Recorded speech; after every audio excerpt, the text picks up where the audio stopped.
दिन तुम्हारे घर में चलना बंद हो जाएगी, उस दिन तुम कुछ दान नहीं कर पाओगे, कुछ पुण्य नहीं कर पाओगे, कोई व्रत नहीं कर पाओगे, कोई कीर्तन नहीं कर पाओगे, कोई सत्संग नहीं कर पाओगे। जिस दिन तुम्हारा शरीर चले, जब तक सारे तीर्थ कथा स्मरण सत्संग भजन पूजन नाम स्मरण सब कर लो और तुम्हारे घर में चले, तब तक सारा दान पुण्य धर्म तीर्थ करो।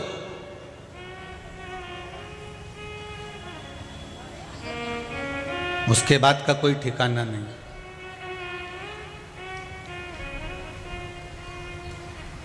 उसके बाद की कोई क्रमशः नहीं है।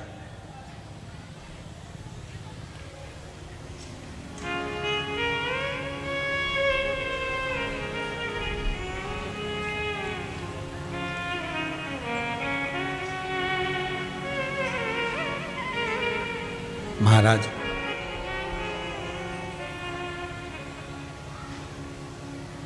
हाथों से दान धर्म पुण्य हो तो शरीर का आनंद रहेगा। कहना भगवान से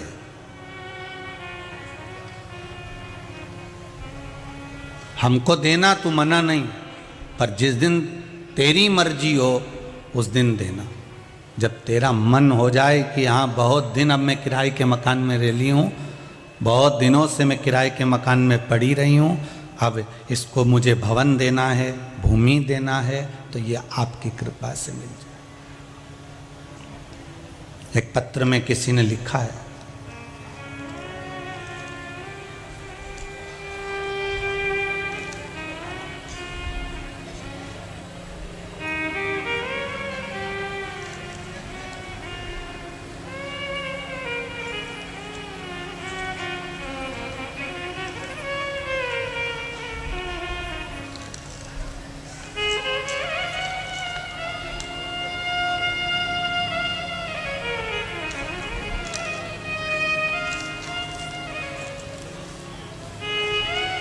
doctor Ranjita Singh sector number 7 Bhilai से हैं, कामाख्या सेवा समिति से भी जुड़ी हुई हैं।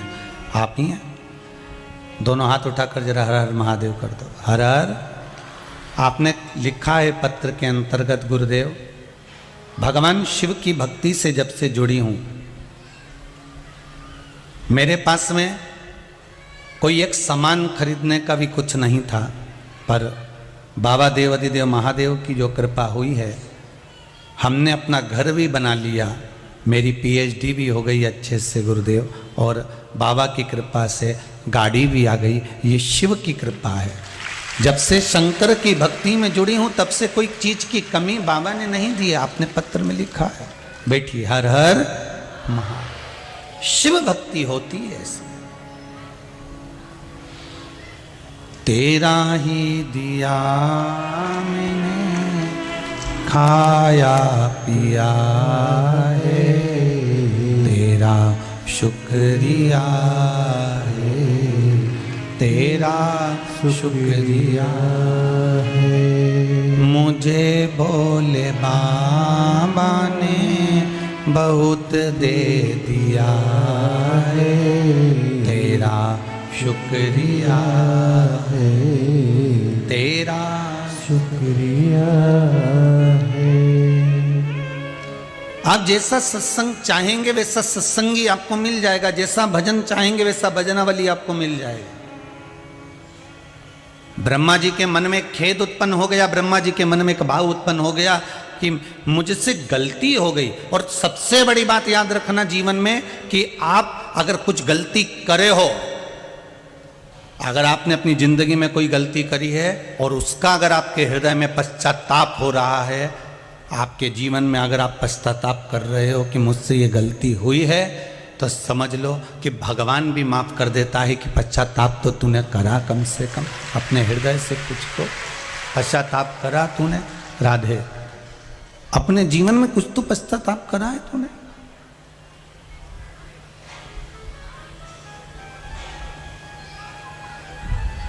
अगर कोई गलती हुई भी है तो उसका पश्चाताप कर लीजिए। ब्रह्मा जी के मन में भाव उत्पन्न हो गया कि मुझसे गलती हुई है, अब गलती तो हो गई है ब्रह्मा जी से, तो उसके लिए करा क्या जाए।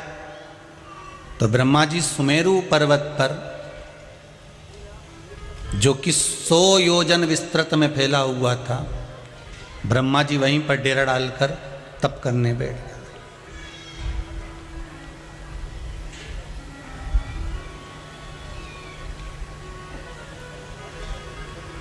अब तप करने के लिए ब्रह्मदेव बैठे, तो ब्रह्मा जी के तप करने से उनको जो याद आया, तपस्या करते करते उनके मन में जो भाव प्रकट हुआ कि मुझसे गलती हो गई, तो उनके नयन से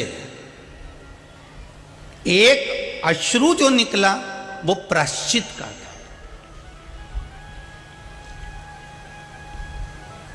और ब्रह्मा जी के दूसरे नयन से जो अश्रु निकला वो शिव जी के प्रति क्रोध का था कि भगवान शंकर ने मुझे श्राप दे दिया।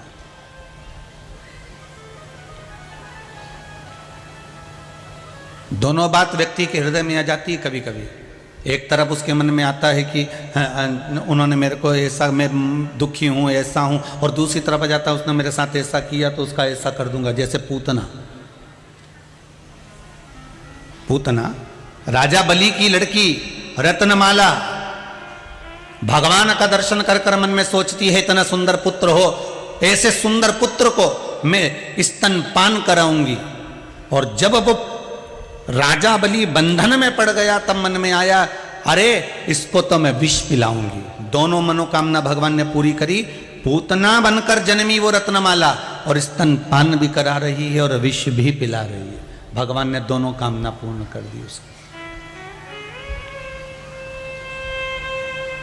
ब्रह्मा जी के भी नेत्रों से 2 अश्रु निकले, एक अश्रु प्रायश्चित का था और एक अश्रु ब्रह्मा जी के नेत्र से जो सुमेरु पर्वत पर निकल रहा था वो अश्रु था। भगवान शंकर ने मुझे श्राप दे दिया, ये उस बात का अश्रु था।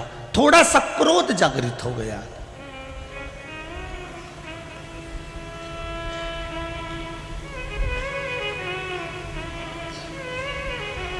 बच्चा भी 2 बार, जब बच्चा रोता है तो 2 कारणों से रोता है। एक साथ में 2 कारण होते हैं तब रोता है। एक कारण के लिए बच्चा कभी नहीं रोता।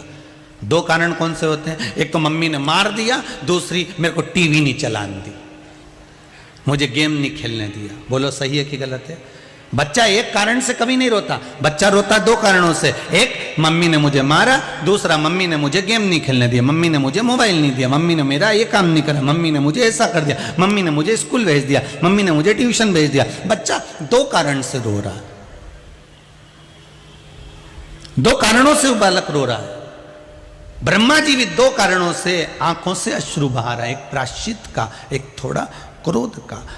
थोड़ा सा क्रोध का अश्रु आ गया और ब्रह्मा जी के नयनों से जो अश्रु निकला, वो अश्रु निकलते से ही तप करते करते ब्रह्मा जी ने एक आंसू को तो हाथ से पोंछ लिया और दूसरा अश्रु भूमि पर गिर गया। जो प्रायश्चित का अश्रु था वो आंखों के सामने से हाथ से पोंछ लिया गया और जो शंकर भगवान के प्रति भाव जो प्रकट हो रहा था, थोड़ा सा अंश क्रोध का उत्पन्न हो रहा था, वो भूमि पर गिर गया, जिससे एक बानर ने जन्म ले लिया। महाराज,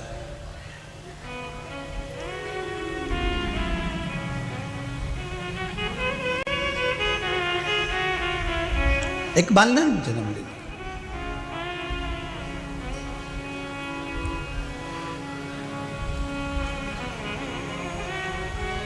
जिसका नाम था रीछ वानर।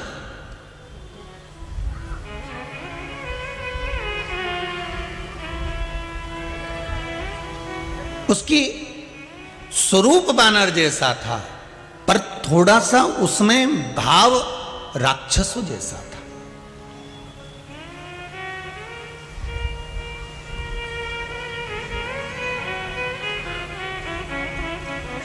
भगवान शंकर को मालूम पड़ा कि ब्रह्मा जी तप करने गए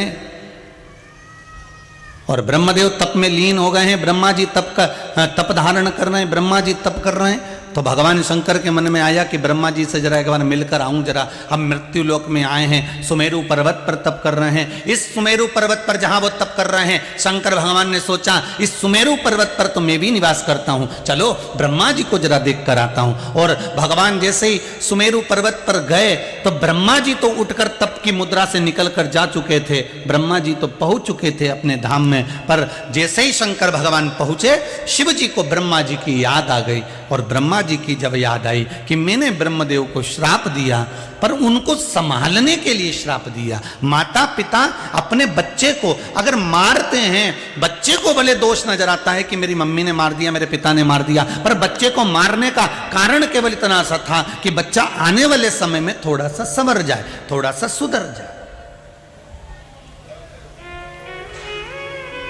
सुनार अगर लोहे को पीट रहा है तो उस सोने को, सुनार अगर सोने को पीट रहा है तो कुछ आभूषण बनाने के लिए पीट रहा होगा।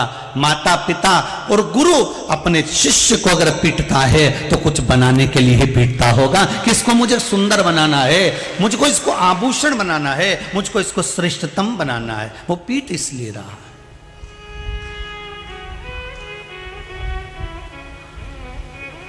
कितना कितना सोनार जब सोने को आभूषण बनाता है तो फुकनी में फूक मार मार कर, दिए में लो को जलाकर, अग्नि में सोने को तपा तपा कर आभूषण बनाता है। उसी तरह माता पिता और गुरु अपने शिष्य को मार मार कर, चिल्ला चिल्ला कर, क्रोध कर कर, डरा कर, धमका कर, कैसे भी उस बच्चे को आभूषण बनाने का प्रयास करते हैं कि संसार में ये कुछ अच्छा बन जाए, और ये अच्छा बन जाएगा तो हमारा जीवन सार्थक हो जाएगा। सोने की कीमत और आभूषण की कीमत दोनों में अंतर आता है। सोने का एक बिस्कुट ले लो और एक आभूषण ले लो, उतना ही बड़ा सोने का बिस्कुट लोगे उसकी कीमत में, और उतना ही बड़ा आभूषण लोगे उसकी कीमत में अंतर आ जाएगा। क्या अंतर आएगा कि सोने का बिस्कुट की कीमत कम है और आभूषण की कीमत ज्यादा क्यों है? तो कहा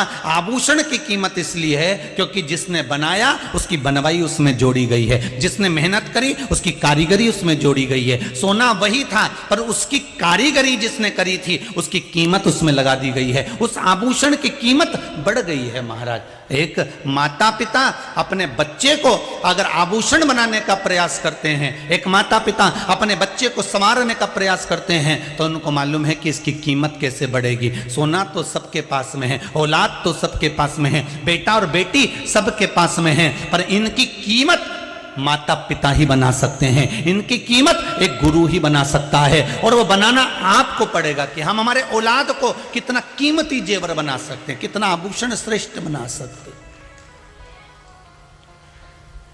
बनाना आपको पड़ेगा।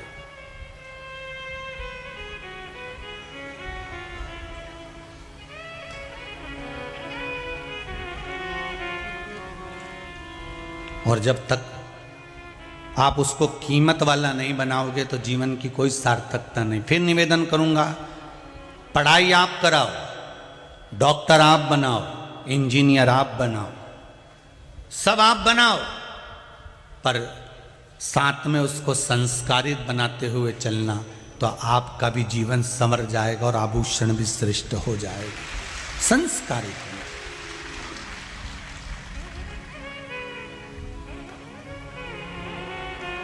आज भारत की भूमि पर सबसे बड़ी विडंबना एक चीज की है,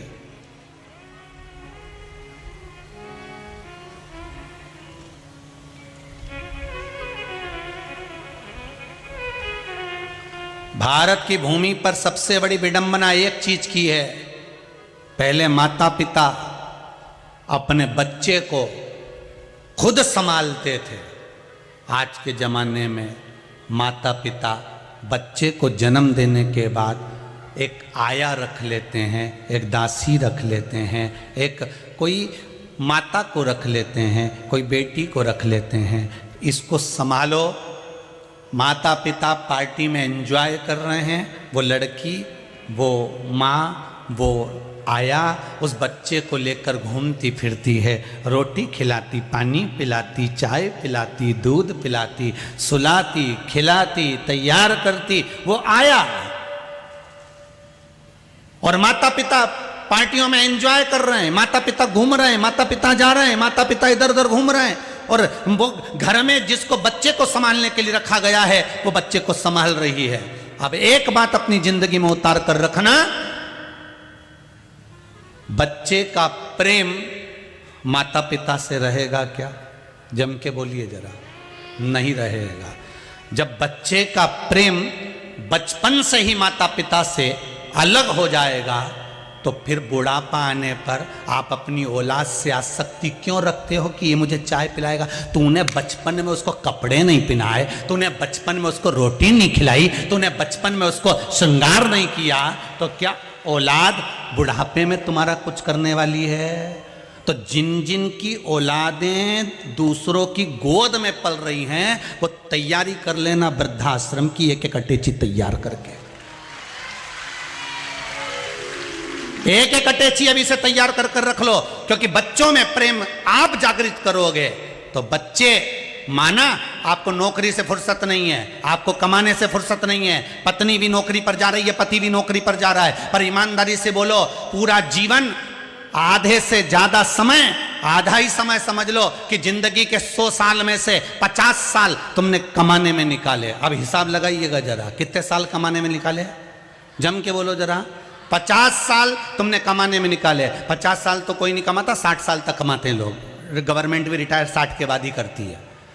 तुमने कमाने में 60 साल निकाल दिए, कमाने में तुमने 50 साल निकाल दिए। अब जितना पैसा तुमने शरीर को खूब काम में झोंका, खूब काम में झोंका, खूब भट्टी में झोंका, 8-8 बजे से जा जाकर दुकान पर झोंका, खूब काम करा, खूब काम करा, शरीर का घुटना, कमर, पीठ, सिर, आंख, नाक, मुंह सब बेकार कर लिया। अब 50 साल तुमने कमाया, अब वो 50 साल तुमने जो कमाया वो 50 साल इस शरीर में बीमारी में खर्च करो और डॉक्टर को भरो, लगाओ।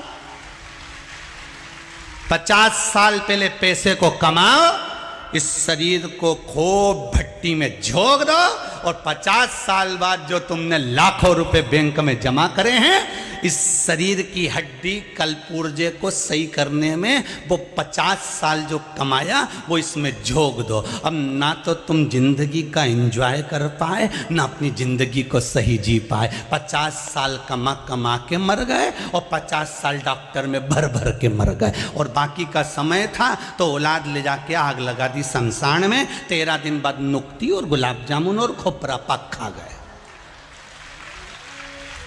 गया जीवन सब।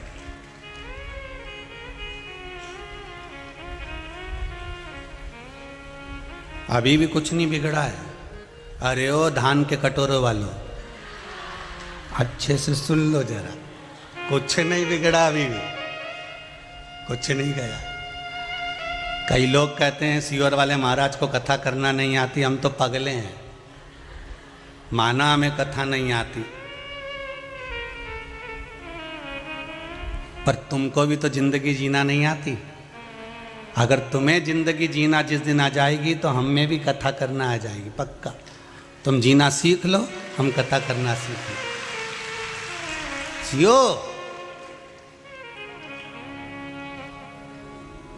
जियो, खूब अलमस्त जियो।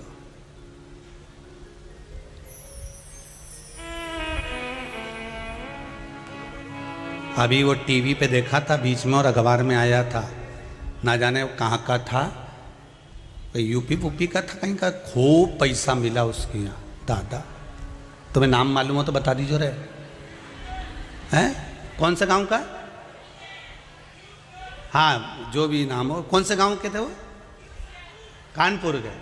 कितना मिला, और उसका अंदाजा लगाया गया तो मालूम पड़े फिएट गाड़ी थी, बस उसी में घूमता था, और मोटरसाइकिल पुरानी थी उस पर घूमता था। अब ईमानदारी से बोलो, कमाया कमाया कमाया, जोड़ा, खुद के शरीर पे भी कभी खर्च नहीं कर पाया, आखिरी में दूसरे आए और उठा कर ले गए। बस यही जिंदगी है, हमने जिंदगी भर संभाला, आखिरी में चला गया।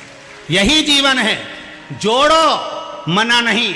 एक दुकान की जगह 10 दुकान खोलो, मना नहीं। 8 बजे से लेकर रात को 11 बजे तक कमाओ, मना नहीं। पर जितना कमाओ उसमें से आधा अपने शरीर पर भी खर्च करो। फुल एंजॉय से जिंदगी जियो, एकदम एंजॉयफुल जीवन। रो रो के नहीं जीना।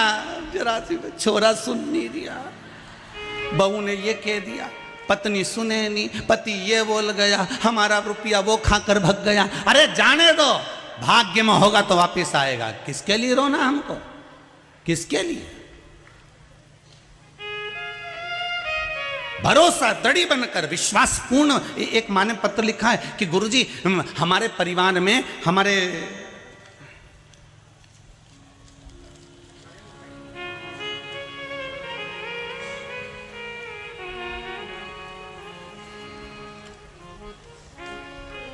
पत्र में लिखा है, मेरे पति ने कहा गुरुदेव अगर शिव महापुराण की कथा गुरुजी कहते हैं कि टीवी पर सुनो और सुनने के बाद अगर रोग अच्छा हो सकता है, तो मैंने टीवी पर कथा सुनता हूं एक बार गुरुजी की, और मुझे दमे की बीमारी है, मुझे खांसी की बीमारी है। अगर कथा सुनकर मेरा दमा और खांसी ठीक हो सकता है तो मैं मान लूंगा शंकर को। ये बहन ने पत्र लिखा है, श्रीमती ईश्वरी साहू, जयतानगर, जिलोसपुर, छत्तीसगढ़। क्या है समझ लेना। कहीं बैठी हैं, हाथ उठाओ। आप ही हैं दीदी? दोनों हाथ उठाकर एक बार हर हर महादेव बोलिए, हर हर महादेव। उन्होंने लिखा है, मेरे पति ने कहा अगर टीवी पर कथा सुनने से रोग मिटता है, सियोर वाला महाराज छाती ठोक ठोक कहता है व्यासपीठ से कि कथा सुनो, हर चीज का हल मिलेगा। तो उन्होंने कहा मैं कथा सुनता हूँ, अगर मेरे दमे की बीमारी और खांसी ठीक हो जाती है तो मान जाऊंगा। इसमें लिखा है, एक कथा सुनने के बाद जो आपने पीपल के पत्ते वाला उपाय बताया था वो करा और खांसी और दमा दोनों ठीक हो गया। पत्र में लिखा है उन्होंने, ये पत्र है। एक बार दोनों हाथ हिला दीजिए दीदी, हर हर महादेव। बैठिए बैठिए, विराजिए। शिव की अगर भक्ति है, आप विश्वास रखकर, हम तो आप लोगों से भी कर रहे हैं, ये दशहरा मैदान में अगर आप शिव महापुराण की कथा सुन रहे हो, ये भिलाई के इस पावन क्षेत्र में दशहरा मैदान में कथा सुन रहे हो, और जिस कामना को लेकर आप कथा में बैठे हो, 7 दिन की कथा है, जिस कामना को लेकर बैठे हो, जब जब कथा में श्री शिवाय नमस्तुभ्यम मंत्र आए और आपकी कामना आप शिव जी को बताएं, बस जिस कामना से बैठे हो शंकर का अनुमोदन कर कर बैठना। मेरे भोलेनाथ सती मैया के साथ कुंभज ऋषि की यहाँ कथा सुनने गए थे, और कुंभज बाबा के यहाँ भगवान शंकर के मन में आ गया था कि मुझे राम का दर्शन करना है, तो वापिस जाते समय राम का दर्शन मिला। सती मैया के मन में आ गया था कि मेरे शादी के बाद मेरे पति मुझे कथा सुनाने लाए, इससे तो ये शरीर जलकर भस्म हो जाए तो अच्छा। और वो सती मैया का शरीर उन्हीं के पिता के यहाँ जलकर भस्म हुआ था। कथा में जब जब बैठो तो कामना लेकर अगर बैठे हो, भगवान से मिलन की कामना है, भक्ति की कामना है, श्रद्धा की कामना है, कोई मन में भाव आया है तो बाबा उसको स्वयं पूर्ण करता है, कोई दूसरा नहीं, शिव पूर्ण करता है। जिसके घर में आए हो व्यवस्था वो करेगा, हम काय को व्यवस्था करें? कथा करने किसने बुलाया? कामाख्या सेवा समिति भिलाई दुर्ग ने। इन्होंने दोनों चीज लिखी है, भिलाई और दुर्ग।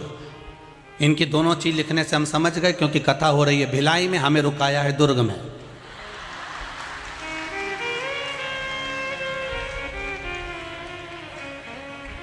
हम जब ये लिखा हुआ जब नवेगांव में आया था ना पर्चा कि माँ कामाख्या सेवा समिति भिलाई दुर्ग छत्तीसगढ़, ग्राउंड स्कूल दशहरा मैदान सेक्टर 7 भिलाई, ये वही पर्चा। तो हमने आशीष से भी कहा था कथा भिलाई में है कि दुर्ग में, तो कहने लगे अब ये तो नहीं कह सकते। तो हमने कहा भिलाई और दुर्ग है कितनी कितनी दूर? तो क्या हमको तो ये भी नहीं मालूम। तो हमने कहा जरूर ये ना कुछ तो बात है, भोलेनाथ जी ने अगर भिलाई दुर्ग लिखा है तो कहीं संबंध तो इनका पक्का है। तो कथा भिलाई में है, महाराज रुका दुर्ग में। शिवजी अगर लिखाया है तो कहीं ना कोई बात तो जरूर है। अच्छा, महिला मंडल ने भिलाई में रुकाने की व्यवस्था भी सोची कि हम भिलाई में रुका दें, भिलाई में रुका दें, पर इनको नहीं मिली, क्योंकि पर्चे में इनने भिलाई और दुर्ग लिखा था। तो शिवजी के पास आ गया था, तो पर्चे में जो लिखा तो बाबा ने स्वीकार कर लिया कि दुर्ग से संबंध तो रहेगा। कथा यहाँ करा, महाराज वाह, दादा सोए वाह घर में, पाँव पसारे या घर में। अंतर गई। जो मन में भाव आए। महाराज, इस जीवन का कोई भरोसा नहीं, कोई भरोसा। खूब भगवान की भक्ति में दिन निकालो, रात निकालो, भगवान शिव के स्मरण में निकालो। निंदा करने वाले निंदा करेंगे, बुराई करने वाले बुराई करेंगे। हम तो यहां तक कहते हैं कि फेसबुक, यूट्यूब, इंस्टाग्राम आदि आदि पर भी अगर कोई किसी की भी बुराई करता है, करबद्ध निवेदन है, आप कभी उसका साथ मत देना, एक कमेंट्स मत करना, नहीं तो पापी के चक्कर में वो गेहूं के साथ, अरे बोलो तो, गुण भी पिसा जाता है। इसलिए अपने नहीं देना इनका साथ। ये लिखे कुछ भी लिखे, ये बोले कुछ भी बोले,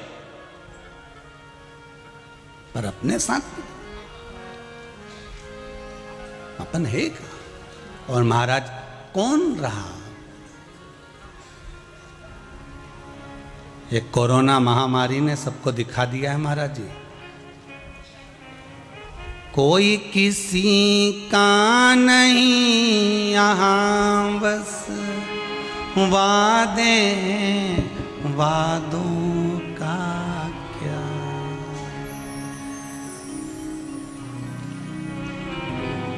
कसमें वादे प्यार वफा वादे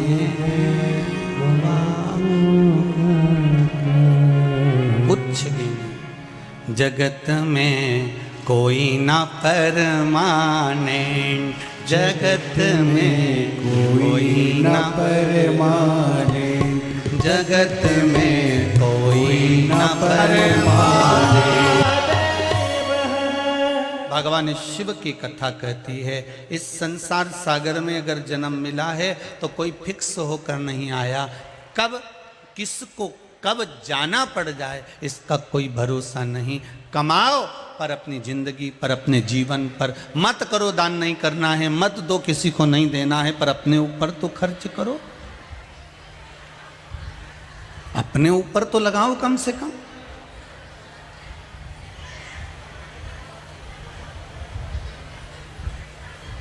तुम्हारी मर्जी पड़े जैसे रहो, पर भगवान शिव का गुणगान करते रहो। श्री शिवाय नमस्तुभ्यं, श्री शिवाय नमस्तुभ्यं, श्री शिवाय नमस्तुभ्यं, श्री शिवाय नमस्तुभ्यं, श्री शिवाय नमस्तुभ्यं। तुम्हारी मर्जी पड़े जैसे जीवन जियो, पर शंकर का नाम लेकर, भगवान का भजन कर कर, स्मरण कर कर, कीर्तन कर कर, भगवत नाम को धारण कर कर जीवन जियो। शुरुआत भी तुम्हारी शंकर से होना चाहिए और अंत भी तुम्हारा शंकर से होना चाहिए। महाराज, मकान तुम्हारी पसंद का होगा और मसान शंकर की पसंद का होगा कि किस जगह पर ले जाकर आग लगवाएगा, ये उसको मालूम है, हमको नहीं। ब्रह्मा जी के एक अश्रु से एक बानर उत्पन्न हो गया।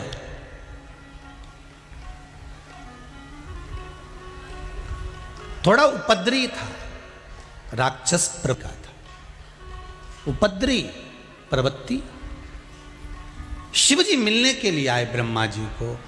ब्रह्मा जी नहीं थे, पर भगवान शंकर को पछतावा हो रहा है कि मैंने ब्रह्मा को क्यों अपशब्द कह दिया, मैंने ब्रह्मा को क्यों समझाया।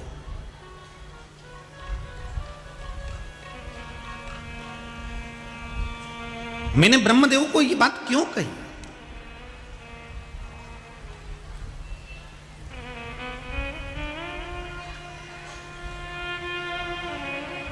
ये पछतावा शिव को हो रहा।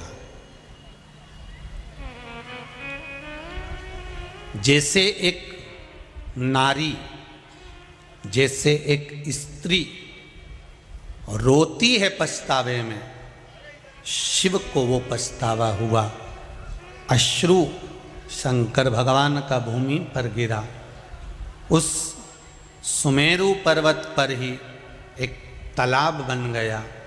उस तालाब को जब शंकर जी ने देखा तो सोचा कि यह तालाब तो था नहीं, पर प्रकट हुआ है, इसलिए इस तालाब पर मेरे प्रायश्चित का अश्रु निकला है।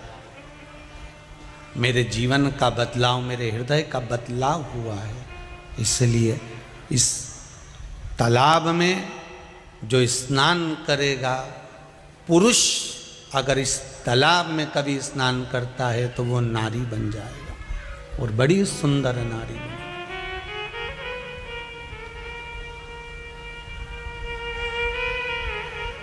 प्रायश्चित का जब स्नान व्यक्ति को होता है, इस मन को जब वो प्रायश्चित में डुबोता है तो महाराज वो सुंदर बनकर प्रकट होता है, सुंदर बनकर।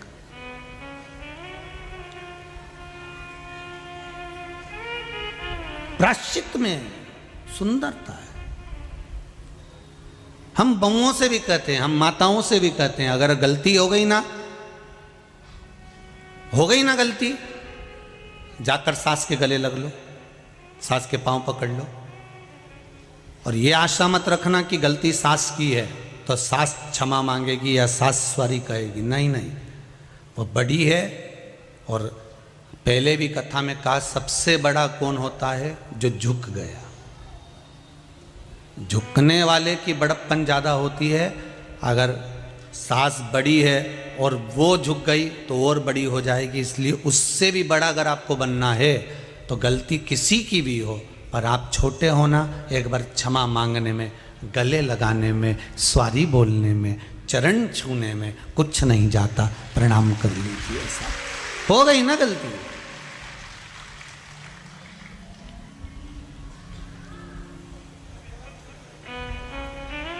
कुछ नहीं बिगड़ेगा।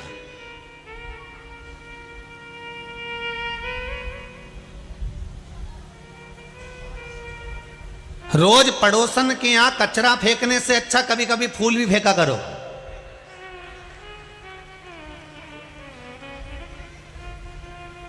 रोज पड़ोसन के यहां गलती निकालने से अच्छा है कि दीपावली दशहरे पर कुछ मिठाई भी भेजा करो।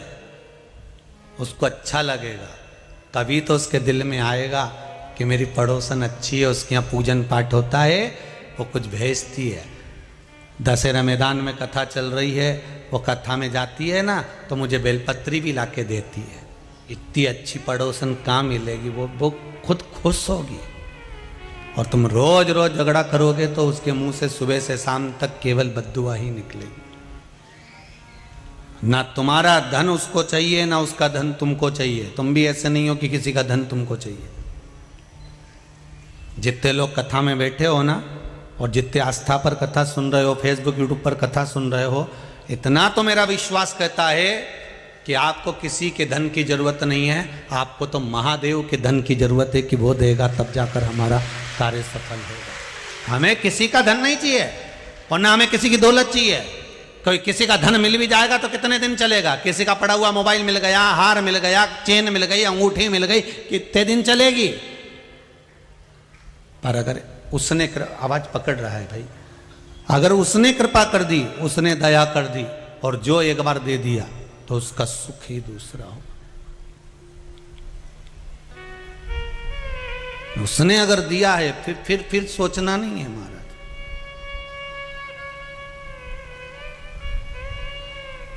जो इसमें स्नान करेगा उसका रूप बदल जाएगा, वो सुंदर हो जाएगा।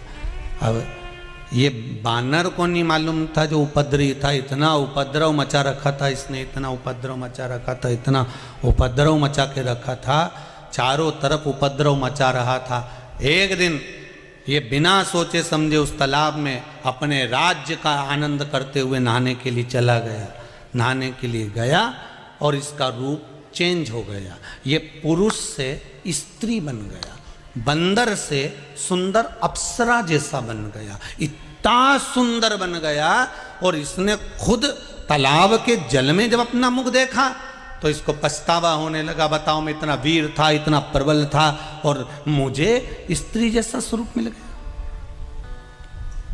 मुझे स्त्री जैसा सुर। अब बैठा था, अब बैठा था बोले कि बैठी थी, तो इतना सुंदर स्वरूप धारण कर कर सुमेरु के शिखर पर बैठा स्त्री का स्वरूप।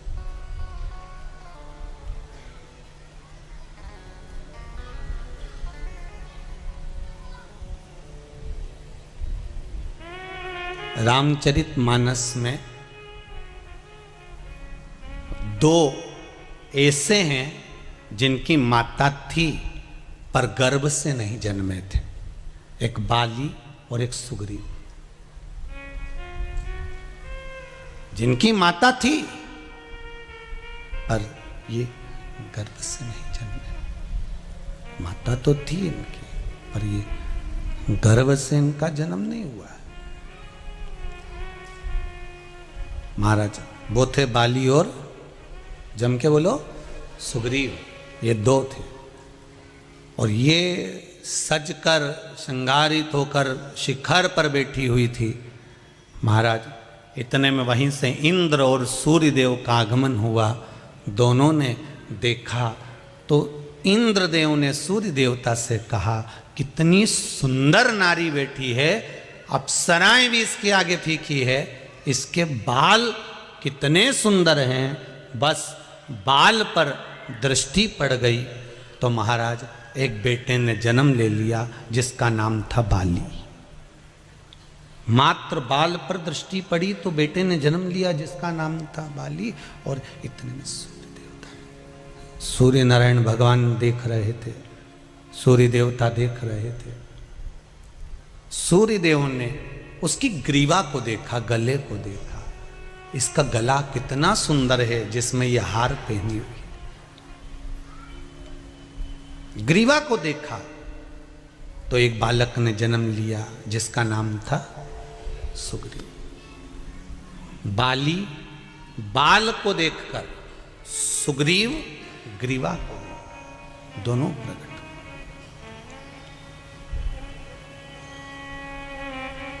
इंद्र का बल बाली में था और सूर्य का तेज सुग्रीव में था। बाली भी शंकर की उपासना करता था और सुग्रीव भी शंकर की उपासना करता था। अब एक बात ध्यान देना, बाली का जब विवाह हुआ पत्नी का नाम था तारा। क्या नाम था? तारा। कहां से प्रकट हुई थी है? जो देवता और राक्षसों ने मिलकर मंथन करा था, उस मंथन में बाली और सुषेण वेद, इन दोनों का बहुत ज्यादा सहयोग था। मंथन के समय पर बाली और सुषेण वेद, जिसने लक्ष्मण जी को संजीवनी दी थी, ये दोनों साथ रहते थे और दोनों का प्रबल सहयोग उस मंथन में था। जो देवता और राक्षस मिलकर मंथन कर रहे थे, सुषेण वेद को और बाली को क्यों रखा गया था? क्योंकि बाली भी बलवान था और सुषेण वेद ज्ञानवान था। सर्प, सांप का जब मथते समय उसका फैन निकलता था, मुख से विष प्रकट होता था, और जिन जिन को वो विष लग जाता था उसके प्राणों के घात होने लगते थे। तो सुषेण वेद उनको औषधि देकर वापिस अच्छा कर लेता था। इसलिए मंथन में दोनों का होना जरूरी था। बाली का भी था और सुषेण वेद का भी था। दोनों मंथन में लगे हुए थे, सेवा में लगे हुए थे।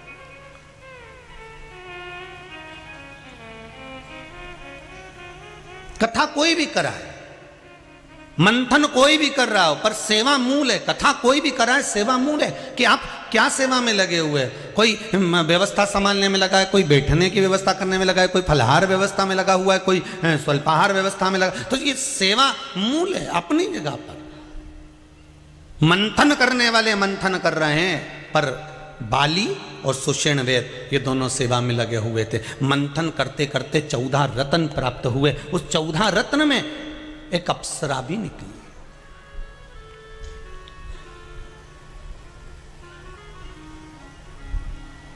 चौदह रत्न में एक अप्सरा भी निकली है। उस अप्सरा में प्रबल अप्सरा थी तारा, बड़ी सुंदर थी।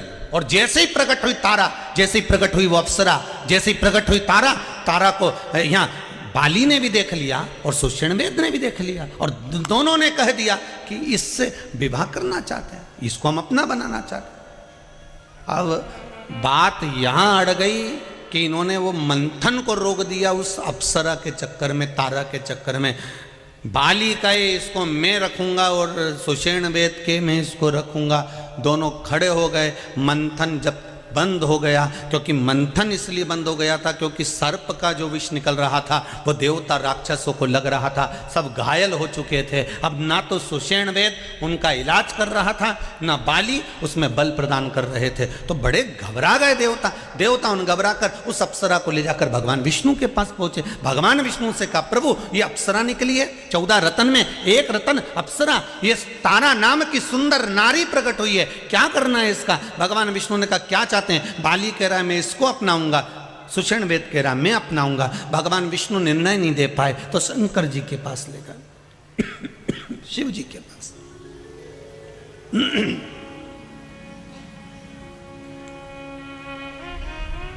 भगवान शिव के पास ले गए। शंकर भगवान तो बैठे थे अलमस्त में। पूछा क्या बात है? भगवान विष्णु बोले प्रभु आपके पास आए हैं। क्यों? फिर देख लीजिए कितनी सुंदर बात लिखी है शिव महापुराण के अंतर्गत। मनुष्य तो मनुष्य, देवता भी जब चक्कर में पड़ जाते थे, कोई निर्णय तक नहीं पहुंच पाते थे, तब देव अधिदेव महादेव को याद करते थे कि शंकर हमें निर्णय तक पहुंचाए, हमें निर्णय तक पहुंचाए। एक लोटा पानी, एक बेलपत्र, एक पुष्प, एक चावल का दाना व्यक्ति के निर्णय को बदल देता है महाराज। उसका क्या भाव था, वो क्या उसकी किस्मत में कितना दुख लिखा हुआ था, उस दुख को केवल उसका एक लोटा पानी उसको सुख की ओर ले जाता है। एक लोटा जल।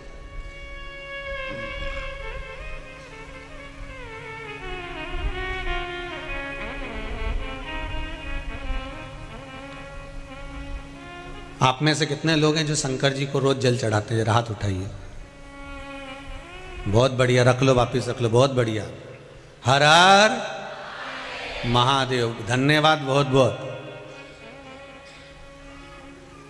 और आप तो चढ़ाओ, साथ में अपनी अड़ोसन, पड़ोसन और पीछे वाली धड़ोसन, इनको भी कहो कि एक लोटा पानी शिव को चढ़ाने में कुछ घटता नहीं है। 3 दोष मिट जाते हैं। पहला वास्तु, दूसरा पितृ, तीसरा कालसर्प दोष। ये 3 दोष शंकर जी पर एक लोटा पानी चढ़ाने से मिट जाते हैं। पानी मंदिर का नहीं, पानी अपने घर का लेकर जाओ। मंदिर का अगर पानी लिया है 1 लोटा तो 1 रुपया दान पेटी में चढ़ाओ, 2 रुपया चढ़ाओ। पर अगर मंदिर का लोटा ले रहे हो, मंदिर का पानी ले रहे हो, मंदिर की बाल्टी ले रहे हो, तो हमें फ्री में पानी नहीं चढ़ाना, हमें 1 रुपया 2 रुपया दान पेटी में डालना है, ब्राह्मण देवता के हाथ में देना है। गुरुजी हमने आपकी बाल्टी ली, गुरुजी हमने ये लोटा लिया, गुरुजी हमने पानी लिया। ये ब्राह्मण देवता, ये आपका बाल्टी का, पानी का, लाइट का जो खर्चा हुआ होगा पानी भरने में, ये उसका। ये आपने जो परिश्रम करा बाल्टी भर कर रखी गुरुदेव, ये उसका। आप ब्राह्मण देवता को 2 रुपया 5 रुपया जो भी है, 1 रुपया 2 रुपया जो दान पेटी में है, अगर मंदिर का पानी प्रयोग में ले रहे हो तो वहां पहले दो, उसके बाद प्रयोग में ले, उसके बाद में। नहीं तो अपने घर से लेकर जाओ 1 लोटा पानी।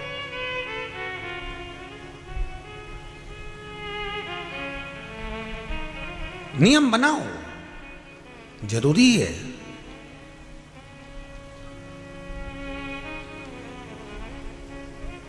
और अगर एक लोटा पानी भी आप शंकर को नहीं चढ़ा सकते तो फिर निवेदन करूंगा, बहुत अगर दुखी हो, बहुत तकलीफ में हो, बहुत कष्ट में हो, नौकरी नहीं, सर्विस नहीं, काम नहीं, धंधा नहीं, व्यापार नहीं, व्यवसाय नहीं, अगर कुछ भी नहीं दे सकते तुम शंकर भगवान को, तो प्रसन्न होकर किसी भी शिव मंदिर में चले जाओ और शंकर जी के मंदिर में झाड़ू और पोछा करना प्रारंभ कर दे। 3 महीने में भाग्य चमका देगा।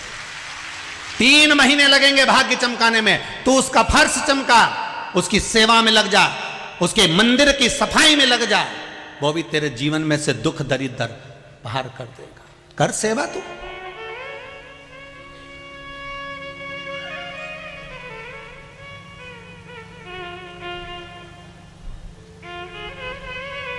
कोई जल चढ़ा कर गया, बेलपत्री चढ़ा कर गया, कोई चावल चढ़ा कर गया, कोई मूंग चढ़ा कर गया, कोई अगरबत्ती, कोई धूप बत्ती, कोई दिया लगा कर गया। तू जा और आज मन में विचार कर कर जाना, अब मुझको 2 हफ्ते 3 हफ्ते बाबा की सेवा करना है। मैं जल भले ना चढ़ाऊं पर मंदिर में झाड़ू और पोछा लगा दूंगा, मंदिर की सफाई मैं कर दूंगा और प्रसन्नता आपके जीवन में अपने आप बाबा देते जाएगा। आप उसकी सेवा में तो लगो। कई लोग कहते हैं गुरुजी क्या हम झाड़ू पोछा करेंगे अच्छा लगेगा? अरे भाई, अपने घर की तिजोरी की सफाई कोई नौकर करता है क्या? अपने घर में तिजोरी है, उसकी सफाई दीपावली पे किस किस के घर में तिजोरी और अलमारी की सफाई नौकर करेगा? काम वाली करेगी? नहीं, तिजोरी और अलमारी की सफाई घर का मालिक करता है। उसी तरह शंकर के दरवाजे की सफाई घर का मालिक करता है।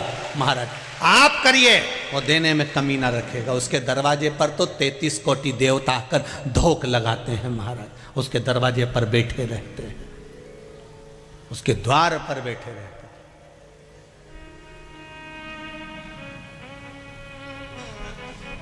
चले मेरे भगवान विष्णु भगवान शिव के पास में, भगवान शंकर से विनती करने जा रहे हैं। भोलेनाथ, ये अप्सरा निकली है जिसका नाम तारा है, और ये अप्सरा इसको बाली भी मंग रहा है, इसको सुषेण वेद भी मंग रहा है। अब आप बताओ ये किसको दी जाए? शंकर भगवान के पास में भगवान विष्णु लेकर पहुंच गए। अब भगवान तो भक्तों का तो दुख झेलने के लिए भगवान बैठा है। भगवान का मतलब ही क्या कि अगर भक्तों का दुख ना झेले। हाँ, आप कई लोग कहते हैं महाराज जी हमारे जीवन में ये दुख है, हमने ये करा, हमने वो करा, दुख नहीं कट रहा। क्या बात है, हो सकता है दुख भारी हो, पर चिंता मत करना, उसके दरवाजे से कहीं मत जाना।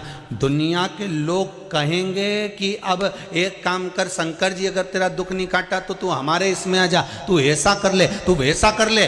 भटकना मती, एक ही दरवाजे पर बैठे रहना। 10 खड्डे खोदने में पानी नहीं निकलेगा, एक बोरिंग ऐसा गहरा करवा दो कि पानी निकल के माने, तब तक बंद मत करो मोटर को। निकल 100 फीट 200 फीट 300 फीट 350 400 कहीं तो निकलेगा। एक ही जगह खोदो ना।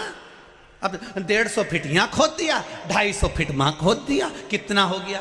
जम के बोलो 350। अब 350 तो 2 जगह खोदा, उसमें कुछ नहीं निकला। इससे तो 350 एक ही जगह खोद देता, पानी निकल कर सामने आता। एक बार एक को पकड़कर भक्ति में डूब जाओ, भक्त के दुख हरने का काम मेरा देवादिदेव महादेव करता है। वो दुख हर लेगा, हरेगा दुख शंभु में।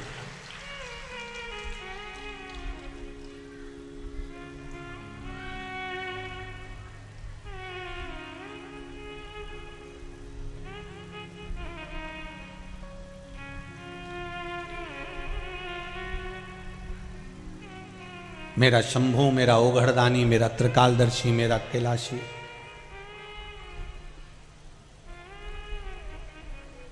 वो क्यों ना हारेगा?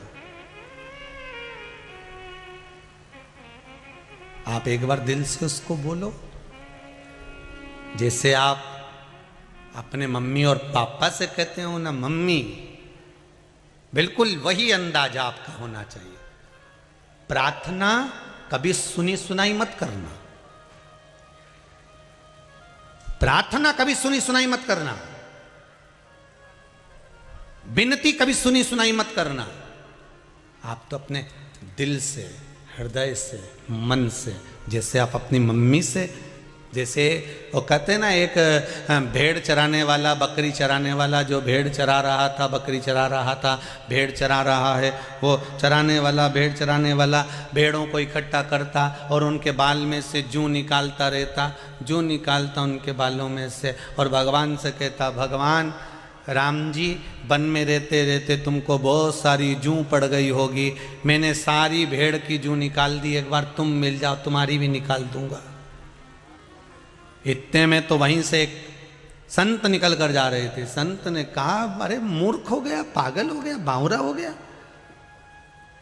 राम जी को कोई जूं होती है? आज के बाद ऐसा बोला है तो सोच लेना। उसने बोलना बंद कर दिया। सीता जी ने राम जी से कहा, प्रभु एक भक्त रोज तुम्हारी स्तुति करता था, शाम के समय पर बकरियां लेकर बैठता, भेड़ लेकर बैठता, रोज स्तुति करता, स्वामी वो उसने स्तुति करना बंद कर दिया। राम जी बोले, सीता तुझे अच्छा लगता था? हाँ प्रभु, मुझे बहुत अच्छा लगता था। फिर वो स्तुति नहीं कर रहा, क्यों?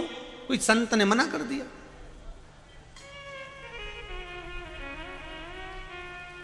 कोई संत ने मना कर दिया। अच्छा, हाँ। राम जी ने हनुमान जी को बुलाया, हनुमान इधर आओ, जरा पृथ्वी पे जाओ, पता करके आओ कि कौन से संत ने मना करा है वो स्तुति करने का। हनुमान जी गए तो एक संत को जाकर कहा, क्यों तुमने स्तुति करने का बंद करा? तो क्या कोई वो स्तुति थोड़ी ना करता था, वो तो कहता था, राम जी जैसे मेरे भेड़ के जूं पड़ गई, मैंने निकाल दिया, ऐसे तुम्हारी निकाल दूंगा, तुम मिल जाओ। मैंने ये कहने से मना करा। हनुमान जी ने कहा, उसको बोल कराओ, जैसे बोलता था वैसा कि वैसा ही बोले। तो संत ने कहा, वो संस्कृत नहीं बोले, वो हिंदी नहीं बोले, वो आड़ा टेढ़ा बोले तो भी बोलने दो, तुम तो बोल के आओ। उसी से मेरी सीता प्रसन्न है, मेरी जानकी प्रसन्न है। हनुमान जी ने कहा, संत ने जाकर कहा, तुम एक काम करो, तुम जैसे स्तुति करते थे वैसे ही करो, राम जी की जूं निकालो, मना नहीं। बस उसने जो बोलना प्रारंभ करा, सीता फिर प्रसन्न हो गई। भगवान तुम्हारी वो स्तुति नहीं सुनता जो दुनिया गाए, भगवान वो स्तुति सुनता है जो तू दिल से गाए, तो अपने हृदय से बोले, मन से बोले, वो स्तुति परमात्मा सुनता। अब कहो ना भगवान को, जैसे एक बच्चा अपनी माता से कहता है, एक बच्चा अपने पिता से कहता है, एक बच्चा अपने माँ बाप से जैसे कहता है, वैसा आप भगवान से कहकर देखिए। एक बार बैठे बैठे भगवान से कह दो, प्रभु हे मेरे नाथ, हे मेरे स्वामी, हे भोलेनाथ। भगवान जैसे बच्चा कहे, मम्मी, ओ मम्मी, मम्मी के क्या है? मम्मी। सुनो तो, सबके पास में मोबाइल है, मेरे पास नहीं है। माँ बोलेगी चुपचाप बैठे रहे, पढ़ाई का समय कि मोबाइल का समय? मम्मी तुम दिला दो ना एक मोबाइल, पापा से कह दो ना। बच्चा जैसे प्रेम से अपनी माँ से कहता है। अब माँ के कानों में बात पहुंच गई, किसको मोबाइल चाहिए। अब माँ उस मोबाइल को पिता के दिमाग में कैसे फिट करती है, ये माँ ही जान सकती है। सुनो, आजकल मालूम है बच्चों की चोरी बहुत हो रही है, तो अपन एक काम करें, टिक्कू को एक मोबाइल दिला दें। क्यों? उसके पास मोबाइल रहेगा, नंबर रहेगा, तो कोई अगर उसको पकड़ेगा तो फोन तो कर देगा। पिताजी ने कहा बिल्कुल सही बोल रही है, बिल्कुल सही। पिताजी दूसरे दिन जन्मदिन पे तो टिक्कू को मोबाइल दे दिया। तुम जैसे अपनी माँ को प्रेम से कहते हो, इतना प्रेम से तुम देवाधिदेव महादेव को तो बोल के देखो, बाबा, ओ बाबा, ओ बाबा, शंभो शरणे पड़ी, मांगो घड़ी दुख का दया करी न दर्शन। अब दिल से कहो तो, उसको विनती करो तो, निवेदन करो तो, एक बार भाव से, दिल से, अपने एक भक्त का जो स्वभाव होता है वो भाव से कहता।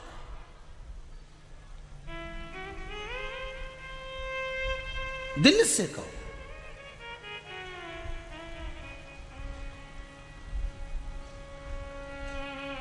भगवान से दिल।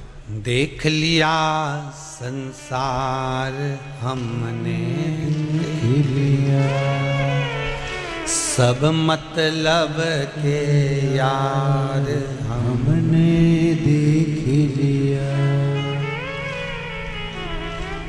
झूठे नाते झूठे रिश्ते झूठा है संसार हमने देख लिया। भोलेनाथ ये संपूर्ण संसार, संपूर्ण जगत, संपूर्ण विश्व सब झूठ का दुकान, सब झूठ। अब तेरे सिवाय कोई हमारा नहीं, हमारा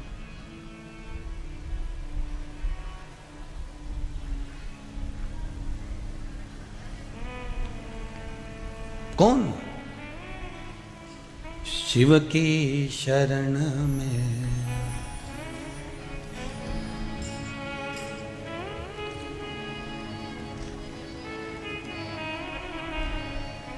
ये संपूर्ण जगत मिथ्या, झूठ।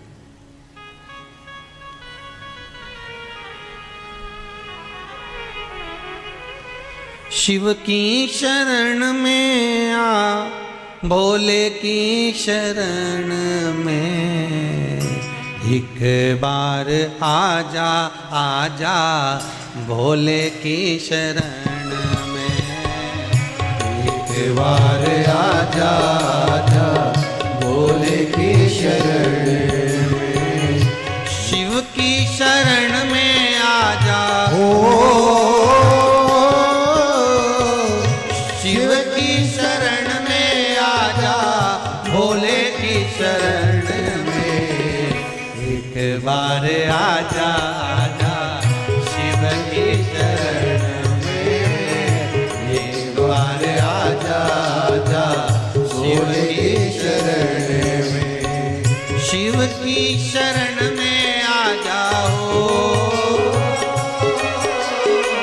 शिव की शरण में आजा, भोले की शरण में एक बार आजा आजा, शिव की शरण में एक बार आजा आजा, भोले की शरण में।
चंद्रमौली चंद्रशेखर भोले त्रिपुरारी है। चंद्रमौली चंद्रशेखर भोले त्रिपुरारी है। चंद्रमौली चंद्रशेखर भोले त्रिपुरारी है। चंद्रमौली चंद्रशेखर भोले त्रिपुरारी है। गले में मुंड माला त्रिशूल धारी है। गले में मुंड माले त्रिशूल धारी है। नंदी पे सवार हो नंदी पे सवार से भोले के शरण में एक बार आजा आजा, भोले की शरण में एक बार आजा आजा, भोले की शरण में। शिव की शरण में आ जाओ, शिव की शरण में आजा, भोले की शरण में, एक बार आजा आजा भोले की शरण में, एक बार आजा आजा भोले की शरण में। ओहो।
सब है शिव की शरण में, संत और फकीर सब है भोले की शरण में, संत और फकीर सब है भोले की शरण में, संत और फकीर सब है भोले की शरण में। हो गरीब और अमीर सब है भोले की शरण में, गरीब और अमीर सब है भोले की शरण में।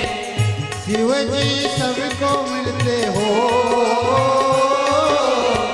शिव जी सबको मिलते, शिव जी सबको मिलते ध्यान धरने में, एक बार आजा आजा भोले की शरण में, एक बार आजा आजा भोले की शरण में। शिव की शरण में आ जाओ, शिव की शरण में आजा, भोले की शरण में एक बार आजा आजा, भोले की शरण में एक बार आजा आजा भोले की शरण में। एक बार आजा आजा भोले की शरण में, एक बार